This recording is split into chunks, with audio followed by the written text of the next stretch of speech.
Une chose étrange, ce jour-là, je saute dans mon taxi dans le 13e allant à l'aéroport. Le téléphone sonne, c'est Alpha Blondy. Il me dit, grand frère, qu'est-ce qu'il y a, ça va? Je dis, oui, je suis dans le taxi, je m'en vais en Côte d'Ivoire. Il me dit, ne va pas, faut pas y aller, tu vas être un otage, ne le fais pas, grand frère. Il m'a parlé de là jusqu'à l'aéroport, il essayait de me convaincre.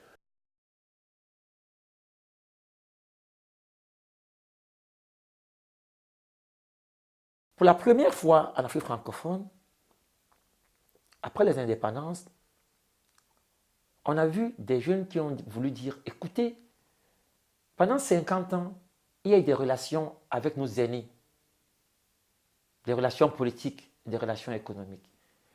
Sachez que nous ne sommes pas héritiers de ce système de relations-là.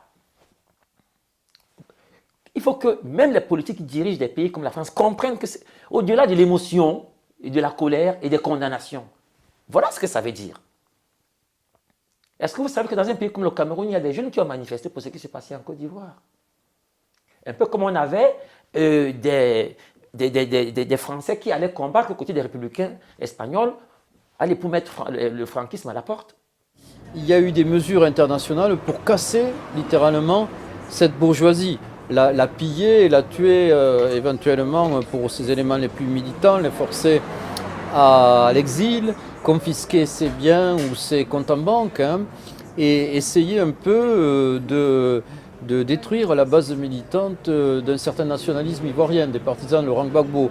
Mais pas que la bourgeoisie, on a aussi pour 2 ans fermé l'université, qui est un fief des pro-Gbagbo à plus de 60%. Une des grandes rédactrices en chef, patronne de la rédaction d'RFI, a dansé le jour où Gbagbo a été abattu, sorti, a dansé dans son bureau, sous les yeux d'un certain nombre de journalistes, ravie, heureuse qu'elle était. Je crois qu'il faut le dire, je le lâche, pardonnez-moi, mais c'est rapporté par un journaliste intérieur qui était accablé en voyant ça.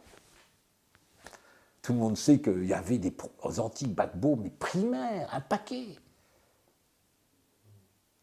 C'est nul. C'est simplement, bon, c'est comme ça, parce que c'est l'Afrique, parce qu'on est des chefs, hein, et vous entendez un journaliste, un petit, pardonnez-moi, un petit journaleux parfois, dire « j'aurai sa peau ».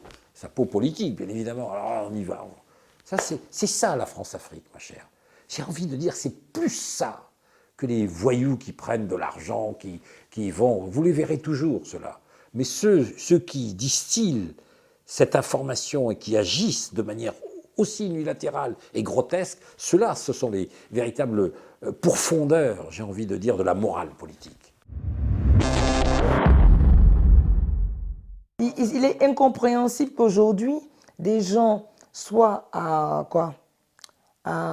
peine certains 10 km de leur village, que l'ONU et l'ICORN ne soient pas capables d'assurer leur sécurité pour qu'ils retournent dans leur village.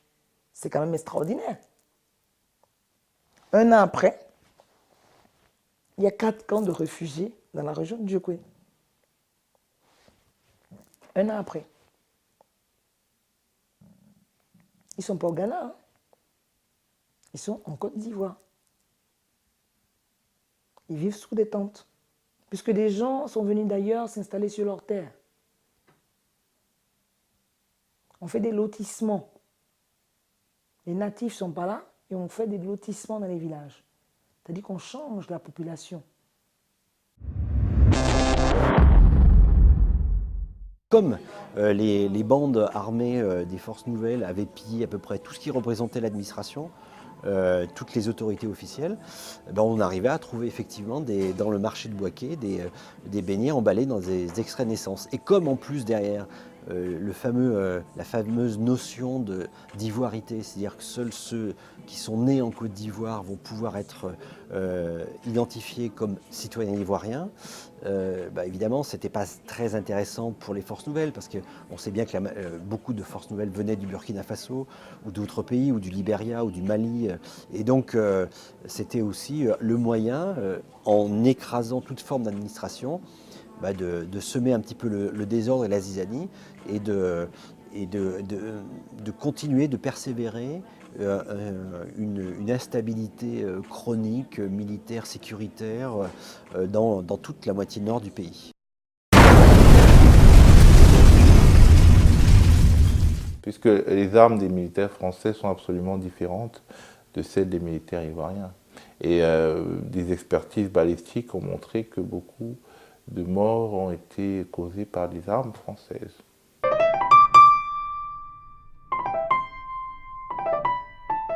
Quand Laurent Gbagbo est arrivé en exil en France au tout début du mois d'avril 1982,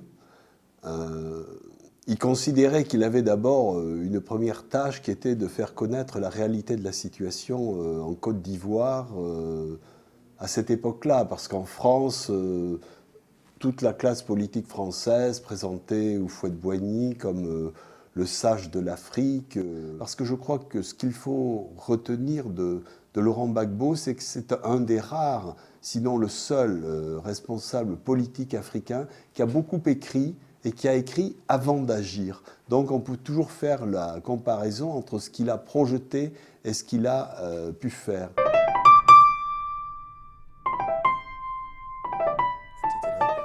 Je pense qu'il faut donner le temps au temps pour que la vérité éclate. Et nous sommes aussi dans une phase où on attend un procès.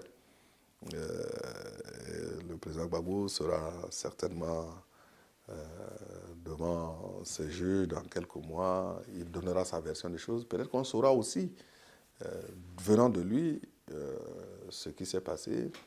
Et ça nous permettra d'affiner et d'apporter un jugement plus équilibré. Mais je dois dire que aujourd'hui, pour moi, dans ma démarche, je me dis, je ne peux pas dire qu'il a commis telle erreur ou qu'il n'a pas fait telle chose, parce que je n'ai pas tous les éléments. Mais je dis tout simplement que pour l'Afrique,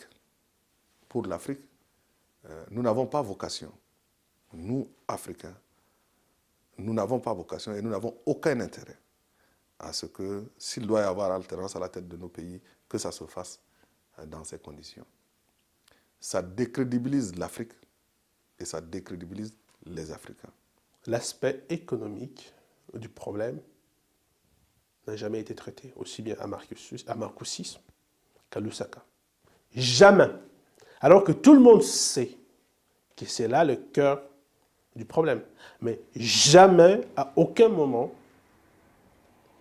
ces accords ne prévoient comment, concrètement, on va gérer les ressources naturelles. La place des ressources naturelles dans ces conflits-là. Hey, l'Afrique veut son fric. Est-ce que t'as compris ton bikini? L'Afrique veut son fric. Faut foutre la maintenant, ça suffit.